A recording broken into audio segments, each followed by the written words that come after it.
En dernier temps, je répandrai mon esprit. Vos fils et vos filles prophétiseront. La prophétie, les rêves, le vision, c'est la manière que Dieu communique avec nous. C'est pour cela que vous allez voir dans les prophétiques, il y a les gens qui sentent. Il y a les gens qui sentent de l'odeur. Il y a les gens qui écoutent la voix. Non, il y a beaucoup de gens qui m'ont déjà dit ici. J'ai entendu quelque chose qui m'a dit. En fait, ils appellent dire quelque chose. Il y a des gens qui entendent. Parce qu'il y a aussi le louis de l'esprit. Il y a l'odorat de l'esprit. Notre esprit vit normalement. Et cet esprit, c'est ce qui est en relation avec Dieu et les anges. Si Dieu veut me donner quelque chose, il me les donnera de ces côtés-là. Il ne me les donnera pas naturellement. Pour que ce soit en France, je priais quand j'étais dans la permanence. Dieu m'a montré que j'étais en France. Et le visa était difficile. Mais je savais, quelles que soient les lois qui m'empêchent d'aller en Europe, je déjà ressuscité. J'arrivais. Et c'est ça. Lorsque vous arrivez à créer quelque chose, je vous dis, vous pouvez être capable de dire que j'ai 50 ans, mais je veux me marier dans le pays des gars. Comment tu le sais? Parce que je les vis dans mon rêve. Est-ce que tu es sûr? Je suis sûr. Même si j'atteins 60 ans, je n'irai pas dans les tombeaux sans me marier. Parce que j'ai déjà créé quelque chose avec Dieu. Amen.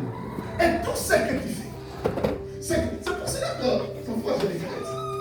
Tu déclares quelque chose, les gens sont calmes, ils ne les reçoivent pas. Ils ne disent même pas, même ils ne se lèvent pas.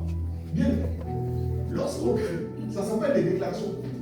Ça veut dire que je déclare pour que les anges qui marchent avec moi, qu'ils libèrent quelque chose. Mais il faut aussi savoir le recevoir. Ça, je l'expliqué là. Tout ce que nous faisons ici, si tu viens à l'église seulement pour venir, pour chanter parce que tu as envie que les gens, parce que tu as envie de chanter, pour faire ce que tu as envie de faire par sentiment, tu dois savoir que tu vas passer toute ta vie à l'église, mais rien ne va arriver. Tout ce que nous faisons, nous le faisons expressement pour que quelque chose soit créé là-bas. Ne confondez pas entre être guéri naturellement et être guéri spirituellement. Être guéri spirituellement, c'est lorsque c'est Dieu qui te guérit en esprit. Être guéri naturellement, c'est lorsque cette chose est arrivée à la nature. Parce que ça, je l'expliquerai que ça doit arriver ici plus tard. Lorsque Dieu te guérit en esprit, ça veut dire que par un canon de l'esprit, tu as vu quelque chose. J'étais en train de prier. J'ai offert à Dieu quelque chose. J'ai servi Dieu. Et au milieu de la nuit, je vis quelque chose arriver dans ma vie. Je suis capable de me lever et de savoir ce qui va arriver. Quand ça m'arrive de venir ici au début de l'année et dire, cette année, c'est l'année de... L'année passée, c'était déjà quoi? J'ai oublié. Je l'ai dit ici, que ça sera une année où beaucoup de gens vont être bénis. Et nous avons vu la main de Dieu dans la vie des gens. Comment je l'ai vu? Je l'ai vu de l'autre côté. Et je savais qu'on est au mois de janvier. On était même au mois de décembre 2023. Mais de l'autre côté, il y a quelque chose, c'est qu'on sait que vous le voulez ou pas. Il y a quelque chose qui va se passer dans la maison. Amen. C'est comme ça que les gens sont guéris. C'est que lorsque j'impose la main sur et que quelque chose est entré, automatiquement, ta vie doit changer. C'est pour cela que nous imposons les mains sur les gens. C'est pas pour qu'ils deviennent riches demain, pour que de l'autre côté quelque chose soit créé. C'est pour cela que nous cherchons Dieu. Ne cherche pas Dieu seulement pour prier. Seigneur, pardonne mon nom. La Bible déclare, nous chercherons l'Éternel jusqu'à ce qu'il répande sur nous sa justice. Tu n'arrêtes pas de prier jusqu'à ce que tu vois que quelque chose a changé. Jusqu'à ce que tu vois quelque chose est entré de l'autre côté. Quel que soit l'âge que tu as. Bien aimé, l'esprit a été créé pour défier la nature. Si tu as demandé à Dieu, tu dois savoir que c'est possible qu'il te réponde d'abord dans la dimension spirituelle. Vous arrivez devant une situation qui est impossible. Rien ne peut se faire. On te dit que tu es obligé de ne pas avoir de papier. Tu es obligé de souffrir dans cette maladie. Tu es obligé que ça s'arrête par là. Et tu rentres à la maison, tu commences à pleurer. Tu n'as rien compris. La règle, si c'était Moïse, Moïse a vu Israël arriver dans le désert. Amalek a préparé des soldats. En Israël, il n'y a pas de soldats. Ils étaient des esclaves. Ils ne savent pas comment se battre. Moïse a compris qu'il y a une loi qui dit, la loi du plus fort est toujours la meilleure. Ça veut dire que nous ne le voulons pas. Amalek va nous battre. Moïse a compris. Si nous continuons ce chemin, Amalek va nous frapper. Parce qu'ils sont des soldats. Nous ne sommes pas des soldats. Moïse a compris à partir de ce moment, je dois changer les règles. Il est allé à la montagne. Il est rentré dans les spirituels. Il a créé la victoire. Il a changé la règle. Le plus faible a frappé le plus fort. Il est arrivé devant la mer Rouge. Personne ne peut passer de l'autre côté. Il a compris que l'Égypte est plus fort que nous. Nous allons revenir des esclaves. Il ne s'est pas arrêté par là. Il est allé de l'autre côté. Il est allé chercher Dieu. Dieu lui a répondu dans les spirituels. Lorsque Moïse arrive, il a dit, soyez calme, n'ayez pas peur. Le match est déjà fini. Les Égyptiens que vous voyez, vous ne le verrez plus. Comment il a su? Il a dit dans les spirituels. Je viens dire à quelqu'un ce soir, je sais que tu es pauvre. Je sais que tu n'as rien aujourd'hui. Ce que les médecins ont dit, ça a été fait pour être défié. Ce que les gens ont décidé, ça a été fait pour être menacé.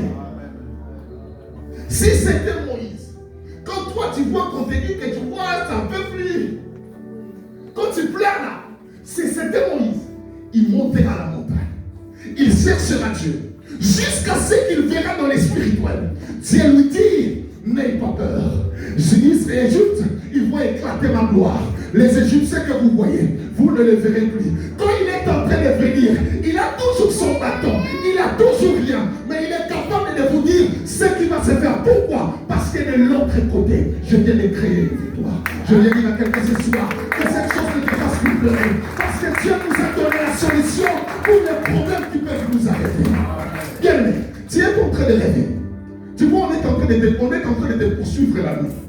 Tu te réveilles. Et tu pries des minutes, tu dors. Bien aimé, Dieu t'a montré que ta vie est en train d'être poursuivie. Il y a des gens qui veulent te faire du mal. À partir de ce moment, tu dois rentrer en esprit. Tu es en train de chercher Dieu, jour et nuit, jusqu'à ce que tu vois dans un rêve, c'est toi qui es en train de poursuivre tes ennemis. C'est là que tu t'arrêtes. J'ai gagné la bataille. Tu es sûr, ici dans le monde, rien ne va arriver. Parce que là-bas, c'est moi qui ai gagné. C'est ça le christianisme. C'est ça le christianisme. Vous n'avez pas compris, ça veut dire quoi? Le christianisme veut dire, lorsque j'ai dit à Dieu, donne-moi de l'argent, je dois lui chercher, je dois travailler, je dois s'aimer, je dois jeûner, jusqu'à ce qu'un jour, je rêve pendant la nuit, que je suis devenu riche, je suis en train de faire mes affaires, et je me réveille le matin. Je sais que je n'irai pas au tombeau sans être une grande personne dans ce monde. Je le vis comment? En esprit. Bien aimé, la Bible le montre clairement. Ce que nous faisons ici, l'impact que ça peut avoir de l'autre côté. David était en train de jouer la harpe. Un esprit est en train de partir. Ce n'était qu'une harpe. Mais de l'autre côté, ce n'était pas une harpe. J'aime un texte de la Bible. C'est l'histoire d'Élie. Il monte à la montagne. Il veut que la pluie tombe. La Bible déclare, il s'est agenouillé et il a mis sa tête derrière. C'est la manière à laquelle les gens faisaient, les femmes faisaient dans l'ancienne pour enfanter l'enfant. Pour enfanter, elle se mettait à genoux, elle se faisait comme ça pour que l'enfant sorte. Et elle lui fait la même chose. Il prie. Il prie. Et quand il se lève, il dit à son serviteur, va voir dans les cieux, qu'est-ce qui se fait? Il regarde, il dit rien ne se passe. Le type, il rentre en prière. Il a continué à prier. Il a prié et il dit à son serviteur, sors et regarde les cieux. Qu'est-ce qui se passe? Il dit rien ne se passe. Il rentre en prière. Il continue à prier. Il a encore envoyé son serviteur. Rien ne s'est passé. Il a continué à prier jusqu'à ce que son serviteur lui a dit, il n'y a rien qui se passe, mais je vis une nuée à forme de pomme de main. Et il lui dit, va dire au roi, il doit aller très vite parce que la pluie va lui prendre un chemin. Simplement parce qu'il a vu quelque chose se créer dans les cieux. Je viens dire à quelqu'un ce soir, prie jusqu'à ce que quelque chose soit conçu et ici sera obligé de rester. Beaucoup de gens n'ont pas compris le christianisme. Nous ne venons pas ici pour blaguer. Nous n'allons pas en jeûne pour blaguer. Nous ne déclarons pas parce que nous avons envie. mais parce que nous voulons créer des choses. C'est pour cela que la Bible déclare, Jean, comme Jésus le dit, et la Bible le dit. Il dit, c'est par la foi que nous reconnaissons que le monde a été créé parce qu'il a parlé. Je viens dire à quelqu'un, la Bible déclare, la vie et la mort sont au pouvoir des talents. Ça veut dire le Créateur a créé. Nous sommes les fils des créateurs. Nous sommes là pour créer. Bien aimé, la Bible dit dans le livre de Genèse, nous avons été créés à l'image de Dieu et à la ressemblance de Dieu. Si c'est lui qui m'a créé, a créé le monde, il m'a créé à son image. Je passerai ma vie à créer des choses dans le monde. Je viens dire à quelqu'un ce soir, c'est fini que des choses meurent dans ta vie. Si tu vois quelque chose qui ne marche pas, ne continue pas dans les chemins. Rentre dans ta chambre, cherche Dieu jusqu'à ce que tu verras dans les cieux quelque chose se fait et tu sortiras.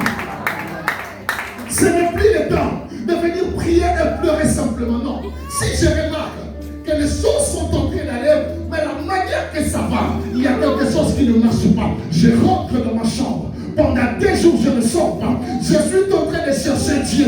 Si je n'ai rien vu, je vais au travail, mais je vais encore revenir jusqu'à ce que je vois que mon ventre a gonflé, que les gens sont en train de me dire que tu vas mettre au monde. C'était dans les rêves, mais quand je me réveille, je sais que je ne mourrai pas sans mettre au monde avant de partir.